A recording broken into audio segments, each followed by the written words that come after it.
En las profundidades estancadas de Centla, donde el sol de 1978 no logra purificar el lodo, ocurrió un encuentro que el ejército juró sepultar bajo tierra. Entre raíces podridas de mangle se libra una carnicería que ningún informe del Estado Mayor se atrevió a registrar, dejando solo el eco de mandíbulas cerrándose sobre una carne que no pertenecía a este mundo. El gobierno redactó informes sobre accidentes, pero las huellas en el barro hablaban de una fuerza capaz de quebrar columnas vertebrales en total silencio. El aire ardía con el hedor ácido de la criatura y la humedad se pegaba al acero del Winchester como una mortaja caliente, mientras la jauría blanca del general marcaba el límite final de lo prohibido. Esa noche se dictó una sentencia que los monstruos aún temen. Frente a los dogos del anciano, ni siquiera la leyenda más sangrienta sale con vida.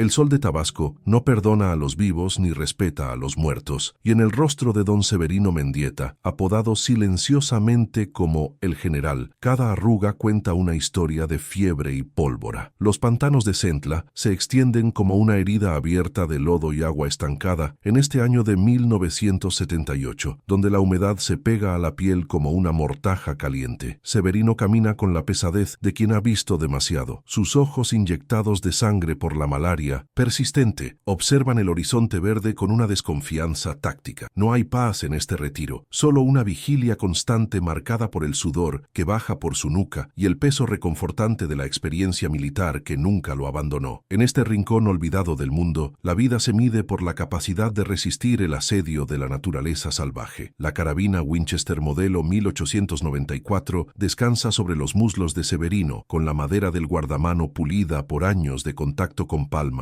callosas y el cañón mostrando las cicatrices del tiempo. Cada muesca tallada en el metal representa un encuentro que la historia oficial ha decidido ignorar, un registro silencioso de enfrentamientos en la oscuridad de la selva profunda. El general limpia el mecanismo con un trapo aceitoso, un ritual que realiza con una precisión casi religiosa, mientras el olor a queroseno se mezcla con el aroma fétido del mangle podrido. Sus dedos, gruesos y ásperos, se mueven con una agilidad sorprendente, asegurando que cada bala de plomo esté lista para cumplir su función letal si el perímetro es vulnerado. No hay tecnología moderna en esta choza de tablas, solo la eficiencia mecánica de una época donde la supervivencia dependía de la puntería. A sus pies, 4 imponentes dogos guatemaltecos permanecen en un estado de alerta que ningún perro doméstico podría comprender jamás, con sus cuerpos blancos de 45 kilos de puro músculo. Son bestias de presa, una linaje seleccionada por su ferocidad y su capacidad para ignorar el dolor cuando las mandíbulas se cierran sobre el objetivo. El capitán, el líder de la manada, observa el pantano con ojos amarillentos que parecen procesar el movimiento de la maleza antes de que ocurra, mientras sus costados potentes suben y bajan rítmicamente. Estos perros no conocen el afecto de las caricias, solo el respeto mutuo que nace de compartir el peligro constante y la comida racionada en platos de metal oxidado. Sus patas anchas están